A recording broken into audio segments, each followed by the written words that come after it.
Miller ಮಾಡಿದ ಒಂದು ತಪ್ಪಿನಿಂದಾಗಿ ಸೋತ Delhi Capitals. IPL 2026 Indian Premier ಲೀಗ್ನ 14ನೇ ಪಂದ್ಯದಲ್ಲಿ ಗುಜರಾತ್ ಟೈಟಾನ್ಸ್ ವಿರುದ್ಧ ಡೆಲ್ಲಿ ಕ್ಯಾಪಿಟಲ್ಸ್ ತಂಡವು ಕೇವಲ 1 ರನ್ನಿಂದ ಸೋತಿದೆ. ಗೆಲುವಿನ ಹೊಸ್ತಿಲಲ್ಲಿದ್ದ ಡೆಲ್ಲಿ ಕ್ಯಾಪಿಟಲ್ಸ್ ತಂಡವು ಡೇವಿಡ್ ಮಿಲ್ಲರ್ ಅವರ ಒಂದು ನಿರ್ಧಾರದಿಂದಾಗಿ ಸೋಲೊಪ್ಪಿಕೊಳ್ಳಬೇಕಾಯಿತು ಎಂದರೆ ತಪ್ಪಾಗಲಾರದು. ಅರುಣ್ ಜೇಟ್ಲಿ ಕ್ರೀಡಾಂಗಣದಲ್ಲಿ ನಡೆದ ಈ ಪಂದ್ಯದಲ್ಲಿ ಮೊದಲು ಬ್ಯಾಟ್ ಮಾಡಿದ ಗುಜರಾತ್ ಟೈಟಾನ್ಸ್ 20 ಓವರ್ಗಳಲ್ಲಿ 210 ರನ್ಗಳ ಬೃಹತ್ ಮೊತ್ತ ಪೇರಿಸಿತ್ತು. ಗುರಿ ಬೆನ್ನಟ್ಟಿದ ಡೆಲ್ಲಿ ಕ್ಯಾಪಿಟಲ್ಸ್ ತಂಡಕ್ಕೆ ಕೊನೆಯ ಓವರ್ನಲ್ಲಿ 13 ರನ್ಗಳ ಅಗತ್ಯವಿತ್ತು. ಕ್ರೀಸ್ನಲ್ಲಿದ್ದ ಸ್ಫೋಟಕ ಬ್ಯಾಟರ್ ಡೇವಿಡ್ ಮಿಲ್ಲರ್ ಅಬ್ಬರದ ಬ್ಯಾಟಿಂಗ್ ನಡೆಸಿ ಪಂದ್ಯವನ್ನು ಕೊನೆಯ 2 ಎಸೆತಗಳಲ್ಲಿ 2 ರನ್ಗಳ ಅಗತ್ಯಕ್ಕೆ ತಂದಿಟ್ಟರು.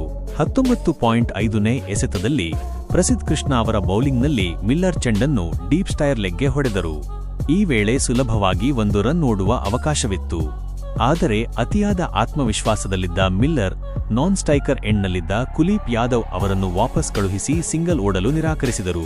ಪರಿಣಾಮ ಕೊನೆಯ ಎಸೆತದಲ್ಲಿ ಡೆಲ್ಲಿ ಕ್ಯಾಪಿಟಲ್ಸ್ ತಂಡಕ್ಕೆ ಗೆಲ್ಲಲು 2 ರನ್ ಬೇಕಿತ್ತು. ಸಿಂಗಲ್ ತೆಗೆದುಕೊಂಡಿದ್ದರೆ ಪಂದ್ಯ ಟೈ ಆಗುತ್ತಿತ್ತು. ಆದರೆ ಅಂತಿಮ ಎಸೆತದಲ್ಲಿ ಮಿಲ್ಲರ್ ರನ್ ಹೊಡೆಯಲು ವಿಫಲರಾದರು. ಇದಾಗ್ಯೂ ಬೈರನ್ ಓಡಲು ಪ್ರಯತ್ನಿಸಿದ ಕುಲೀಪ್ ಯಾದವ್ ಅವರನ್ನು ಜೋಸ್ ಬಟ್ಲರ್ ಅದ್ಭುತವಾಗಿ ರನ್ಔಟ್ ಮಾಡಿದರು.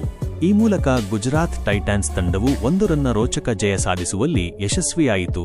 ಒಂದು ವೇಳೆ ಡೇವಿಡ್ ಮಿಲ್ಲರ್ 5ನೇ ಎಸೆತದಲ್ಲಿ 1 ರನ್ ಓಡಿದ್ದರೆ ಪಂದ್ಯವನ್ನು ಟೈ ಮಾಡಿ ಸೋಲನ್ನು ತಪ್ಪಿಸಿಕೊಳ್ಳಬಹುದಿತ್ತು.